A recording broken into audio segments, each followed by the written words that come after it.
صاحب یہ جو ہمارے ٹاپ ڈیجیٹل پبلشرز ہیں 6 لوگ ان میں سے ریپرزینٹ کر رہے ہیں ڈیجیٹل پبلشرز کو اور 5 لوگ ہمارے ٹاپ کے یوٹیوبرز جو ہیں جو کرنٹ افیئرس پہ بات زیادہ تر کرتے ہیں ان لوگوں کو آج بلایا ہے. آپ کی لاسٹ ایک میٹنگ ہوئی تھی مارچ کے اندر اور اس کے بعد کووڈ آ گیا تھا اور باقی سارے تو یہ سلسلہ تھوڑا رک گیا تھا. تو یہ وہ لوگ ہیں جو تب نہیں آ سکے تھے اور ہم نے ان سے پرومس کیا ہوا تھا کہ ہم ہر مہینے ایک سیشن رکھا کریں گے. میں یہ چاہوں گا کہ آپ تھوڑا سا ان کو بریف کر دیں اور اس کے بعد ہم کوئکلی ان سب کا ایک ایک کوشچن سب سے لے لیں. اوکے چلیں, بڑا اچھا ہوا آپ کا سب کا آنا, اور یہ بالکل ٹھیک کہتے ہو, میری پلیز ریگولرلی انٹریکشنز کروایا کریں. ایک تو سوشل میڈیا ایک ایسی فورس اب میڈیا میں آ رہی ہے جو کہ دنیا کو بھی پوری طرح سمجھ نہیں ہے کہ اس کی پاور کتنی ہے, اور آپ کے لیے بڑا امپورٹنٹ ہے اس ملک میں سمجھنا کہ ہمارا ڈائریکشن کیا ہے, ہم کیا کرنے کی کوشش کر رہے ہیں, ہمیں کیا کرنا چاہیے, کہ ہمارے پرابلمز کیا ہیں اس ملک کے. جتنا آپ کو ان چیزوں کی سمجھ آتی رہے گی, اپنا جو آپ کا جو ڈسکورس ہے, جو آپ کا راستہ ہے, اس پہ آپ لوگوں کو لا سکیں گے. ہر چیز دیکھو قرآن کے اندر ہے, ایک قرآن کا پورا ایک صورت ہے اس الفرقان, کرائٹیرین, کہ ساری for all times to come اللہ نے بتا دیے کہ یہ اچھی چیز ہے, یہ بری چیز ہے. وہ اگر نہیں ہوتا, یہ آپ کی زندگی میں اگر یہ کرائٹیرین نہیں ہوتا تو پھر کوئی بھی چیز بری نہیں ہے. ہمارے سامنے سوسائٹیز کے اندر جب مورل اینکر جاتا ہے تو وہ سوسائٹیز ہمارے سامنے ڈس انٹیگریٹ کر جاتی ہیں. کیوں ایک قوم ڈکلائن کرتی ہے؟ سارا جو ہماری دین کا فلسفہ ہے وہ صرف ایک ہی چیز پہ جا کے آ جاتا ہے کہ نماز میں جب آپ کہتے ہیں اللہ ان کے راستے پہ لگا جن کو تُو نے نعمتیں بخشی, ان کے نہیں جو غلط راستے پہ چلے گئے. سو زندگی میں آپ کے سامنے 2 راستے ہوتے ہیں ہمیشہ. نماز کا مقصد ہی یہ ہوتا ہے کہ آپ کی چوائسز ٹھیک ہوں. ہر وقت آپ کنفرنٹڈ ہوں گے 2 چیزوں سے. ایک لگتا ہے بڑا اچھا راستہ ہے, آسان راستہ ہے, شارٹ کٹ ہے, اس سے پیسے بن جائیں گے لوگ, اور دوسری طرف مشکل راستہ لگتا ہے. لیکن وہ جو دوسرا جو مشکل راستہ ہوتا ہے, جس طرح قرآن میں ہے کہ کئی چیزوں کو جن کو تم اپنے لیے اچھا سمجھتے ہو وہ بری ہیں, اور جن کو بری سمجھتے ہو وہ اچھی ہیں.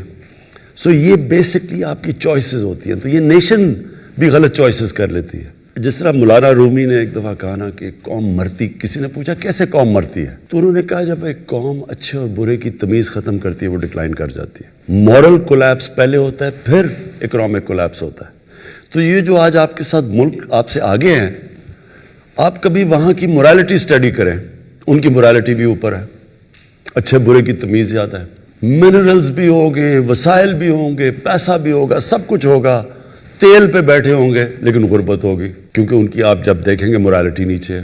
آپ ساری خوشحال ملک دیکھ لیں, ایک ماڈل آتا ہے کہ the cleanest governments, the least corrupt governments, دوسری طرف ماڈل ہوتا ہے دا موسٹ کرپٹ گورنمنٹس. جو دیکھیں گے لیسٹ کرپٹ ملک ہیں وہ سب سے خوشحال ہیں, اور جو سب سے کرپٹ ملک ہیں وہ سب سے نیچے ہیں, غربت سب سے زیادہ ہے. سو یہ کنیکشن ہے مورالٹی کا. اب ایک کلاسک کیس ہے, میرا انٹرویو کر رہا تھا تو میرے سے پوچھتا ہے کہ خواجہ آصف نے, اس نے تو صرف 22 کروڑ کی کرپشن کی تھی, اس کو جیل میں کیوں ڈال دیا؟ اب یہ ریفلیکٹ کرتا ہے کہ جب ایک قوم کی مورالٹی ڈکلائن کر جاتی ہے. جو میڈیا ہے وہ پروٹیکٹ کرتا ہے. میڈیا کا سب سے بڑا کام کیا ہوتا ہے, اس کو واچ ڈاگ کہتے ہیں میڈیا کو. وہ ایک ملک کی مورل سٹینڈرڈز, ایک ملک کی رول آف لا, وہ سب چیز کو ڈیفینڈ کرتا ہے. یا میڈیا وہ میرے سے پوچھ رہے کہ جی صرف 22 کروڑ کی کرپشن عام آدمی نے نہیں کی. ملک کا ڈیفنس منسٹر اور فورن منسٹر ایک جھوٹ بول رہا تھا, دبئی کی کمپنی کی ملازمت کر رہا ہے.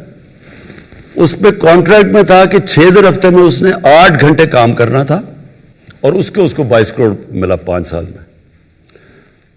تو ایک ملک کا کسی کو یہ شاکنگ کی چیز نہیں لگے کہ ملک کا آپ کا فورن منسٹر اور ڈیفنس منسٹر ایک دوسرے ملک کی کمپنی کی ملازمت کر رہا ہے.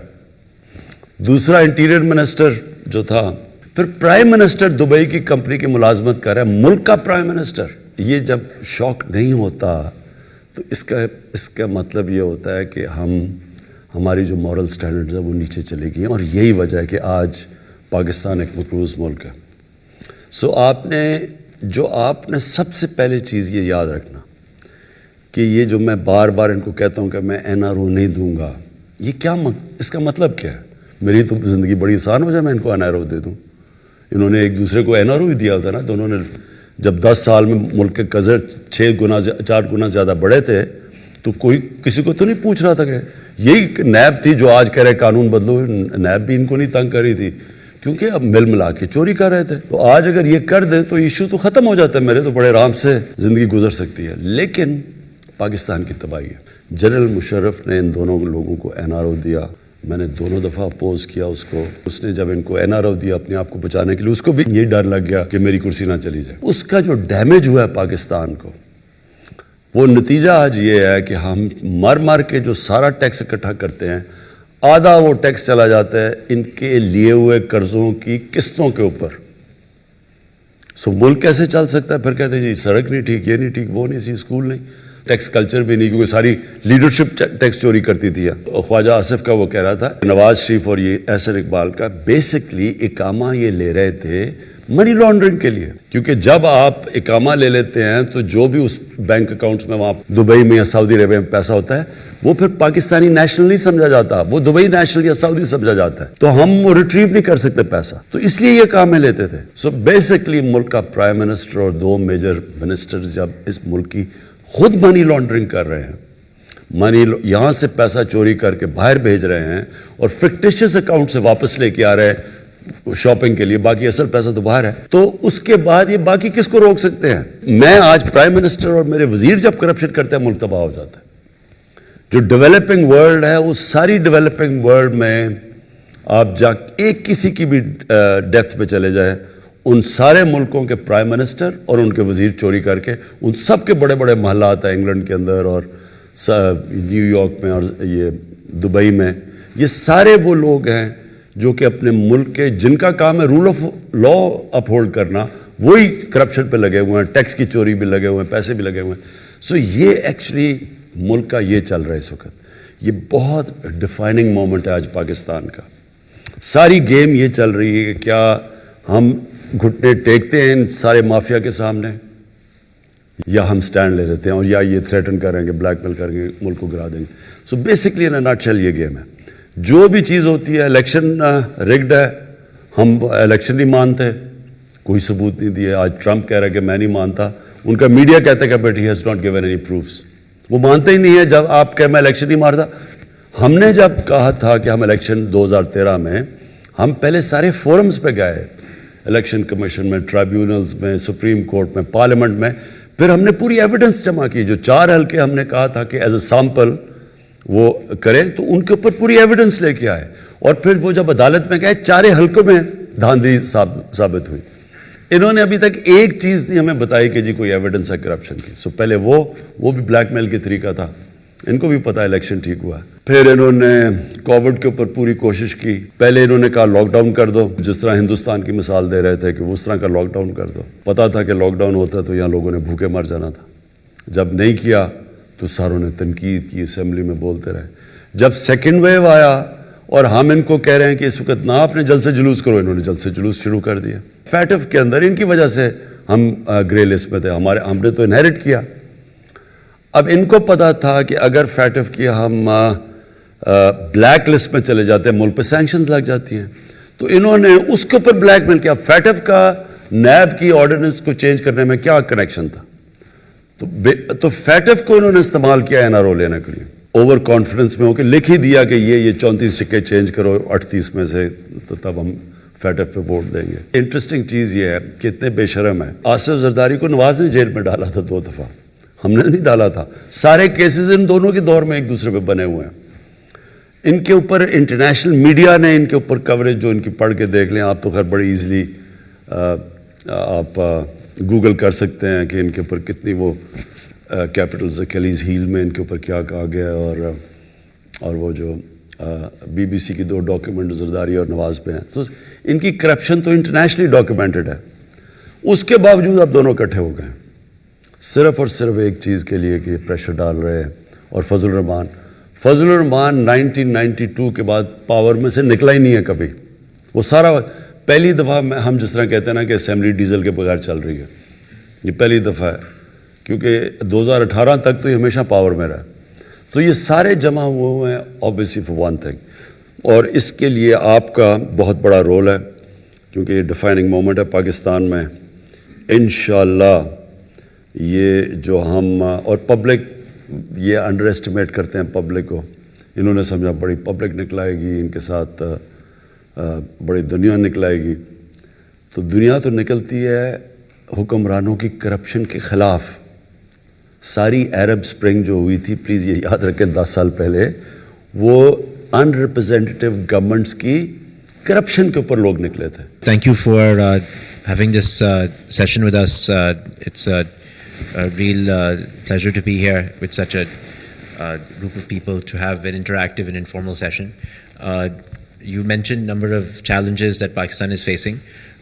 One of the challenges that Pakistan has been facing for many years has been unrest in Balochistan.